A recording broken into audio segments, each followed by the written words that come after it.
શું તમને ઘણા સમયથી બેક પેઇન છે?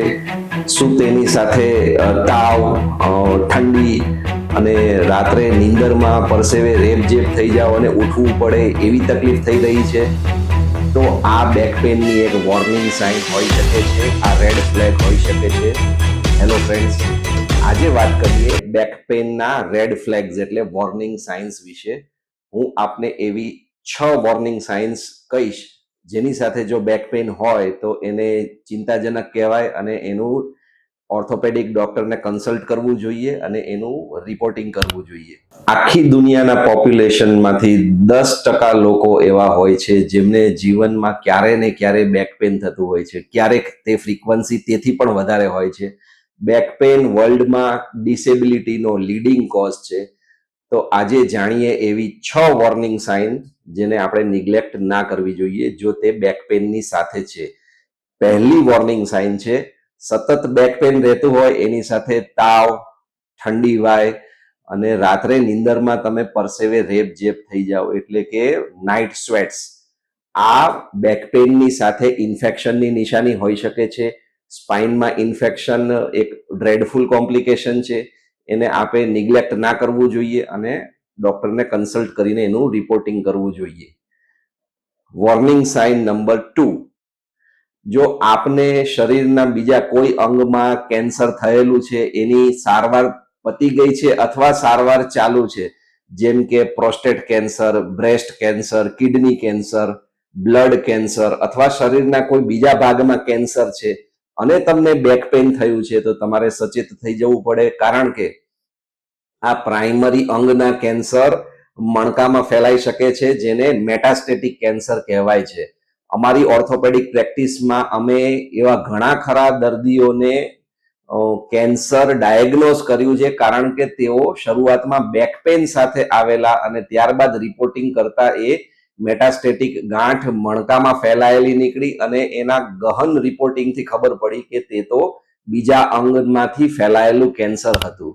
Third warning sign back pain માટેની એટલે કે રેડ ફ્લેગ, જો મોટી ઉંમરના કોઈ વ્યક્તિ છે, જો એમને ઓસ્ટિયોપોરોસિસ છે એટલે કે મણકા અને હાડકા પોચા છે અને એમને ટ્રિવિયલ ફોલ થયો છે એટલે ચાલતા ચાલતા બેસી જવાયું છે, બાથરૂમમાં લપસી ગયા છે અથવા કોઈ નાની ઈજા થઈ છે અને કમરનો દુખાવો સ્ટાર્ટ થયો છે અને તે મટતો નથી, તો તે એક વોર્નિંગ સાઇન છે કારણ કે તેમાં મણકાના ફ્રેક્ચરનું જોખમ રહેલું છે.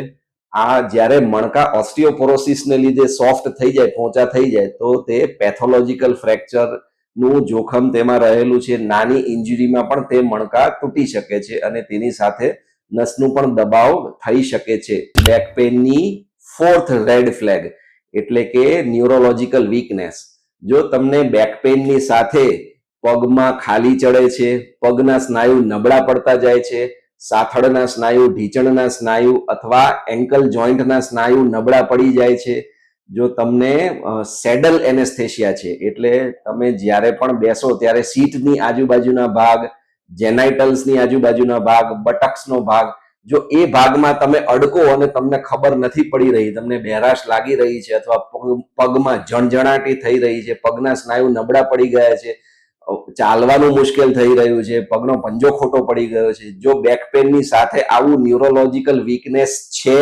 સ્ટેડી છે અથવા ન્યુરોલોજીકલ વીકનેસ વધતી જાય છે તો તે એક રેડ ફ્લેગ છે.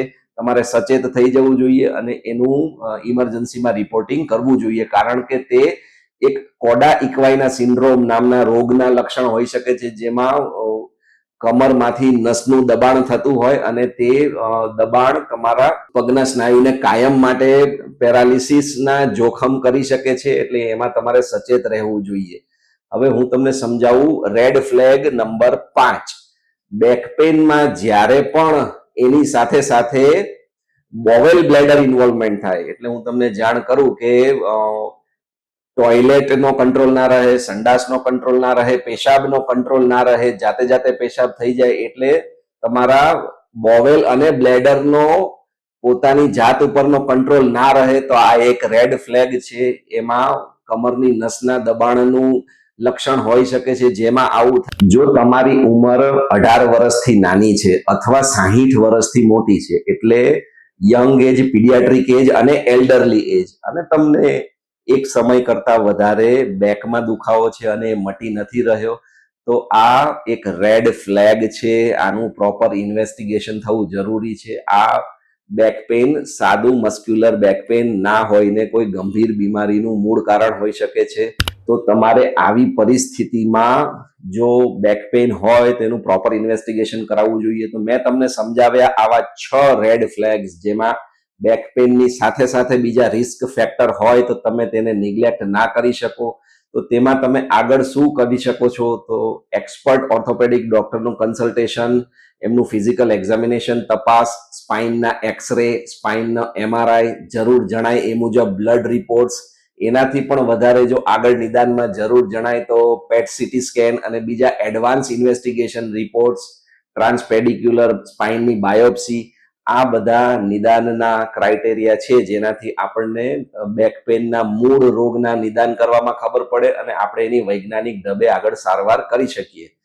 તો આ હતા બેક પેઇન સાથેના રેડ ફ્લેગ્સ, જેને તમે નિગ્લેક્ટ ના કરી શકો અને જેને પ્રોપર ડાયગ્નોસિસ કરીને તેનું ટ્રીટમેન્ટ કરવું જોઈએ. તો ફ્રેન્ડ્સ, આ હતી રેડ ફ્લેગ્સ ઇન બેક પેઇનના 6 રેડ ફ્લેગ્સ પોઈન્ટ. આપ અમારી સાથે બન્યા રહેજો. અમે ઓર્થોપેડિક અપડેટ્સ આપને રેગ્યુલરલી આપતા રહીએ છીએ. સ્વસ્થ રહો, સતર્ક રહો. આપને કોઈ બેક પેઇન વિશે અથવા એની રેડ ફ્લેગ્સ વિશે ડાઉટ હોય તો નીચે કોમેન્ટ બોક્સમાં લખજો. અમને જવાબ આપવામાં આનંદ થશે. અમે તમારી સાથે બન્યા રહીશું. Thank you. આભાર. નમસ્તે.